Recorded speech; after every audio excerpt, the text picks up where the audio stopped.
Good afternoon, everybody. Welcome to Gary's Cycling Adventures. My name is Gary, and I'm coming to you from right outside of Pensacola, Florida. It is Friday, August 22nd. It's a stormy day. Not sure if you can hear the thunder that's north of here. So we're going to make this quick so I can shut the garage door. Anyway, we're 2 weeks away from the start of my very first bikepacking trip, the Great Allegheny Passage and the C&O Towpath. I'm very excited about taking on this adventure, and wish me the best. So let's talk about logistics of how I'm going to get to the start, okay? So my plans are to start in Pittsburgh and end in Washington, D.C. So I looked into Amtrak as my first option of transportation. The two nearest Amtrak stations, one is in Birmingham, Alabama, which is 4 hours away, and then Jacksonville, Florida, which is a good 6 hours away. Once there to board the train, I was looking at anywhere between a 25 and 30-hour train ride. To me, that was just too much. So I ended up crossing Amtrak off my list. The next option, renting a car, a mid-size SUV. So my idea was to pick it up in Pensacola, maybe drive to Pittsburgh. Straight through, it was going to be 15 plus hours, excluding traffic. To me, that was just too much also. Even if I broke it up into 2 days, I still don't think that I could have done that. I don't like driving by myself long distances like that. So anyway, maybe next time when somebody is with me, I'll do the rental car piece of it. So the third option was flying, and after checking into the website for Delta, which is the main carrier here in Pensacola, it seemed like that was the way to go. So I ended up getting a bike box from a company called Cycle Limited.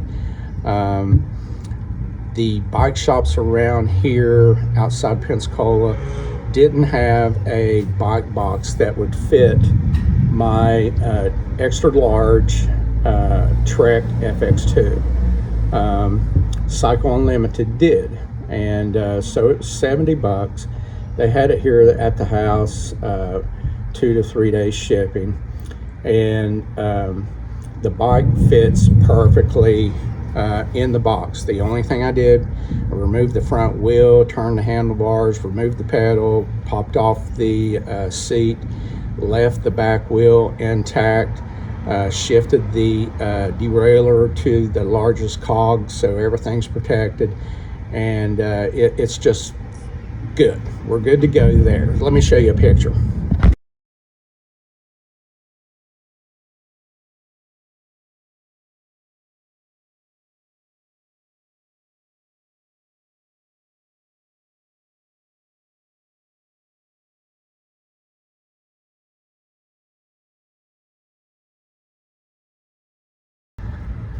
So yeah, there you go.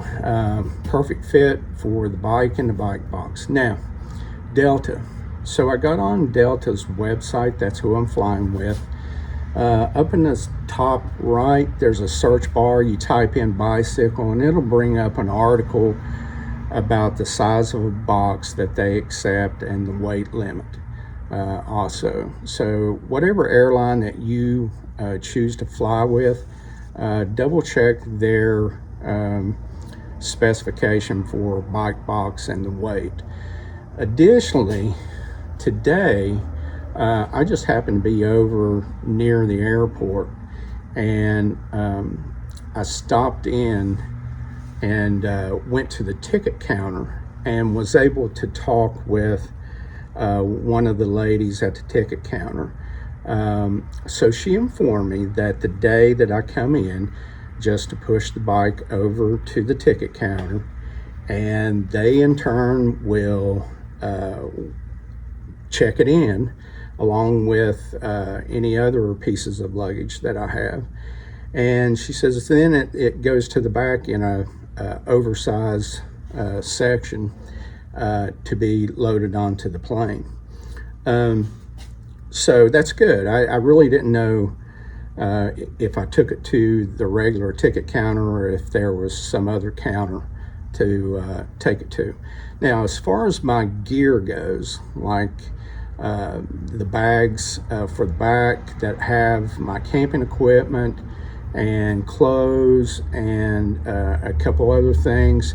So I ordered a foldable duffel bag from Amazon.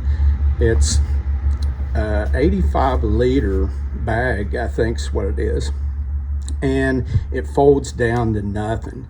So I'm actually going to put all the camping equipment and my clothes in this duffel bag and check it in with the bike.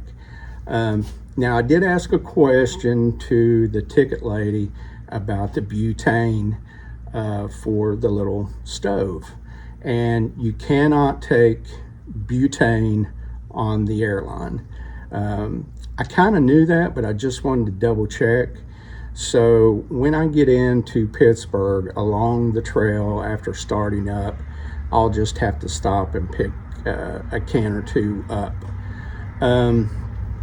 So that's so when I get to Pittsburgh, that'll be Saturday the 6th in the afternoon. Bill's Car Service will pick me up from the airport and take me downtown Pittsburgh. I'm staying at the Courtyard. And then the morning of Sunday, September 7th, I'll actually start taking off. Now, I plan on doing about 35 to 40 miles a day. Again, I'm not going to speed through this. I'm going to take it all in and enjoy every single minute and mile of it. I'm staying in quite a few bed and breakfast, but there are several nights that I'm going to camp out at some of the hiker-biker locations.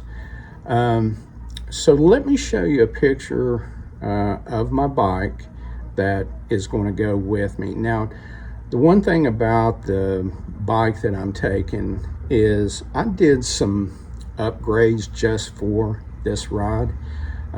So it came with 700 by 35 tires, and I'm sure just standard inner tubes that was inside. So I ended up going with 738s, hard casing tires, 60 TPI, I'm sure of.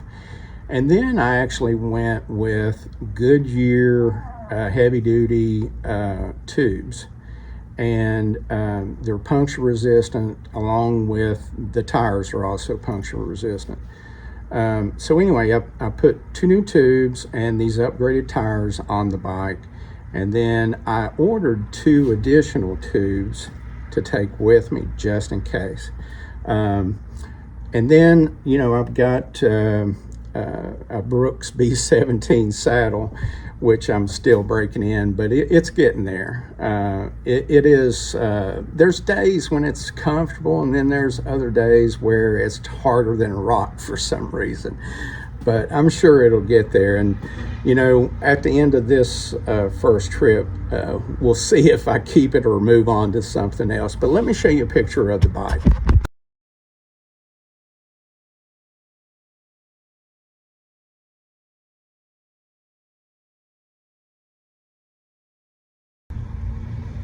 So folks, that's it for today. I hope you all have a good week, a good weekend. I am going to close up the garage here shortly and go inside. I might even fix me a cup of coffee. Stay tuned for more videos, more pictures of the trip. especially the day that I take the bike to the airport. And it's going to be fun. All right, have a good day. Bye-bye.